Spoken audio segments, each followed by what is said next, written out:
Kalaupun nanti di pengadilan negeri yang perdata saya harus kalah, kemudian hakim menyatakan saya harus bayar, kita bayar, nggak apa-apa.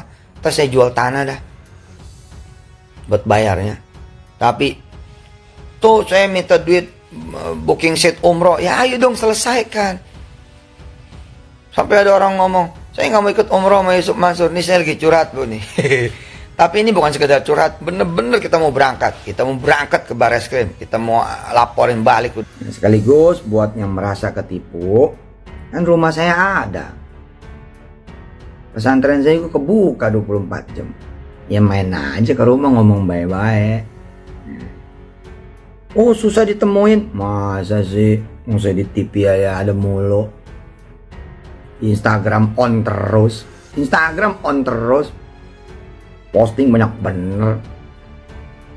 Kalau emang ada urusan pengen diselesain, ya pasti selesai. Mau bikin pabrik mie lah, udah ada pabrik mie di sini ya, tapi kan mie yang milik umat belum.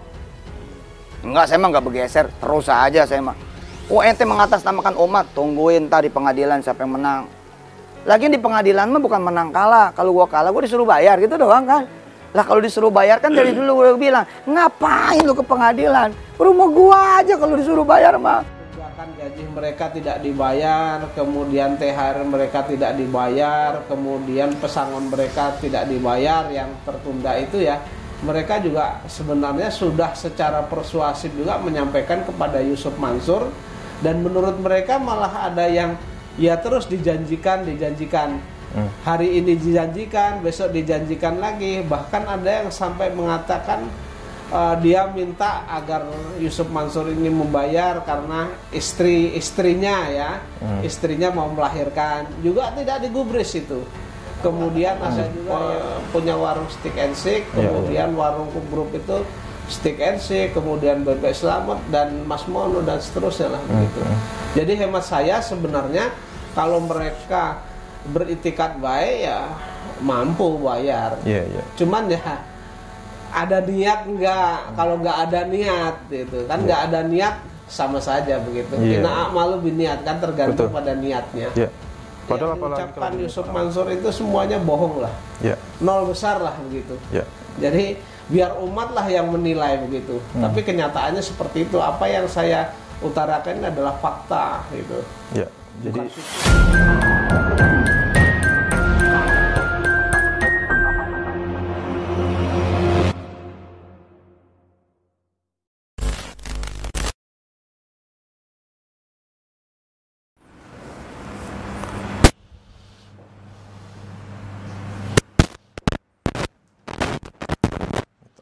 saya punya videonya yang Yusuf Mansur itu. Mana tadi ya? Si Ucup download.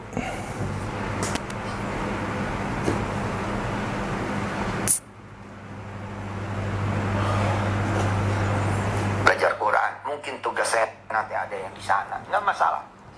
Ini IM bilang siap di penjara kalau misalkan berapa tahun juga. Misalkan dilaporin di polisi, terus siap bayar kalau dilaporkan pengadilan.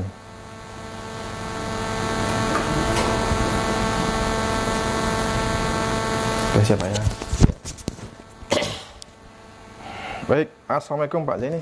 Waalaikumsalam warahmatullahi wabarakatuh. Sehat Pak? Ya, alhamdulillah sehat. Mas Sanji sehat Mas? Alhamdulillah Pak. Kita menyambung pembicaraan kemarin Pak terakhir dengan Direktur Pipeline Pak Ahmad Hasin dan Top Manager Bu Novi Krena yang mana menggugat Yusuf Mansur di Pengadilan Jakarta Pusat. Totalnya sampai 4,6 miliar ternyata Pak ya. Betul ya. Nah, ini sebelum kita berbincangan dengan Pak Zaini, kita putar video Yusuf Mansur berkaitan dengan dirinya yang mengatakan akan siap membayar jikalau dirinya kalah di pengadilan gitu Pak. Kita putar dulu videonya Pak. Belajar Quran, mungkin tugas saya nanti ada yang di sana, nggak masalah, sama sekali nggak masalah. Lagian kalau urusan begini berapa tahun juga sih di penjara. Kalau emang mereka merasa menang lalu saya kalah dan benar-benar menang, saya benar-benar kalah, bismillah nggak apa-apa. Di dalam saya ngajar Quran, di dalam saya ngapalin Quran lagi, yang balikin Quran lagi, berikut nomor ayatnya, bismillah. Kalaupun nanti di pengadilan negeri yang perdata saya harus kalah, kemudian hakim menyatakan saya harus bayar. Kita bayar, nggak apa-apa. Terus saya jual tanah dah buat bayarnya. Tapi tuh saya minta duit booking set umroh, ya ayo dong selesaikan. Sampai ada orang ngomong, saya nggak mau ikut umroh sama Yusuf Mansur. Ini saya lagi curhat bu nih. Tapi ini bukan sekedar curhat, bener-bener kita mau berangkat. Kita mau berangkat ke Barreskrim, kita mau laporin balik. Sekaligus buat yang merasa ketipu, kan rumah saya ada. Pesantren saya itu kebuka 24 jam. Ya main aja ke rumah ngomong baik-baik. Nah. Oh susah ditemuin, masa sih? Mau saya di TV ya ada mulu. Instagram on terus.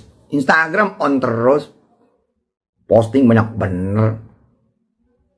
Kalau emang ada urusan pengen diselesain, ya pasti selesai. Mau bikin pabrik mie lah, udah ada pabrik mie di sini ya, tapi kan mie yang milik umat belum. Enggak, saya mah nggak bergeser, terus aja saya mah. ente mengatasnamakan umat, tungguin tadi pengadilan siapa yang menang. Lagian di pengadilan mah bukan menang kalah, kalau gua kalah gua disuruh bayar gitu doang kan. Lah kalau disuruh bayar kan dari dulu gue bilang, ngapain lu ke pengadilan? Ke rumah gua aja kalau disuruh bayar mah. Ini itu tadi video.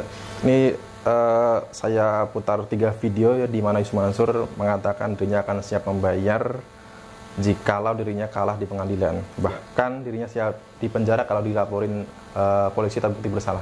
Pak Zeni ini kan jelas-jelas sudah 2 kali kalah di pengadilan Jakarta Selatan dan juga di pengadilan negeri Bogor. Kalau soal yang menggugat soal hutang piutang sudah tak terhitung banyaknya. Tapi ya ini bertolak belakang dengan apa yang disampaikan oleh Yusuf Mansur. Pak Zeni, silakan. Ya, jadi kontroversi ya apa yang disampaikan oleh Yusuf Mansur itu menurut hemat saya. Dia kan mengatakan kalau nanti kalah di pengadilan siap bayar, kan begitu ya. Betul.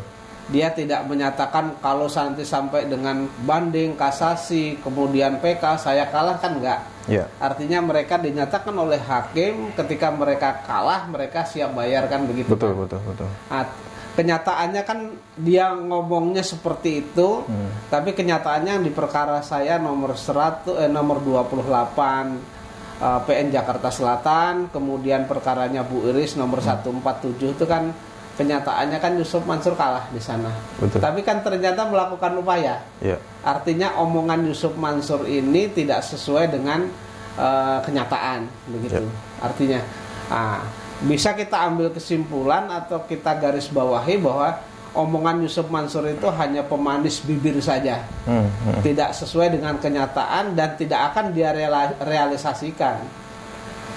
Kemudian berkaitan juga saya menyoroti juga berkaitan dengan adanya permohonan PKPU yang dilakukan oleh direkturnya ya. Yeah. Kemudian salah satu pejabatnya juga, jadi artinya dua orang kreditur itu mengajukan PKPU. Itu kan kalau kita lihat alasannya kan sudah 2 kali membuat pengakuan utang dan semua diingkari. Betul. Iya kan? Yeah. Itu menambah bahwa Yusuf Mansur itu sebenarnya apa yang diucapkan dengan perbuatan yang akan dilakukan itu tidak sesuai dengan fakta. Yeah. Kemudian ada karyawan Paitren yang memberikan kuasa kepada saya, itu juga hampir semuanya sudah persuasif juga, Mas. Yeah. Artinya mereka mengeluhkan ketika tunggakan gaji mereka tidak dibayar, kemudian THR mereka tidak dibayar, kemudian pesangon mereka tidak dibayar yang tertunda itu ya. Mereka juga sebenarnya sudah secara persuasif juga menyampaikan kepada Yusuf Mansur. Dan menurut mereka malah ada yang ya terus dijanjikan. Hari ini dijanjikan, besok dijanjikan lagi. Bahkan ada yang sampai mengatakan dia minta agar Yusuf Mansur ini membayar karena istrinya mau melahirkan. Juga tidak digubris itu.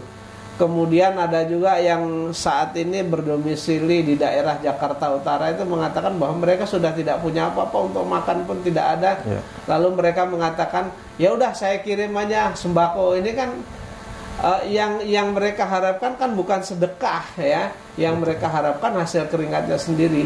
Jadi menurut saya berkaca dengan kemenangan saya yang tidak ditepati, kemudian berkaca dengan karyawan Paitren juga yang sudah dibuat kesepakatan tidak ditepati dan sudah persuasif juga tidak ditepati.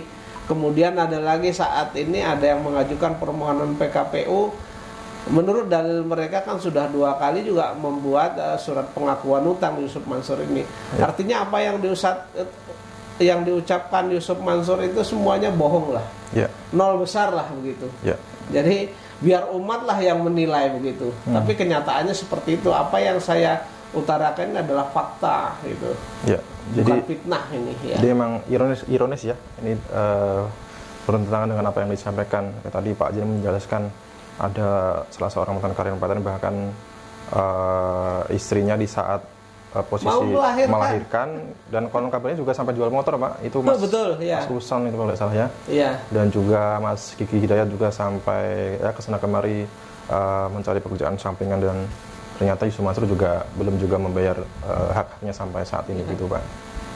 Berarti itu memang sebenarnya memang sudah tabiat hanya ya, Pak, ya? Pemanis bibir saja.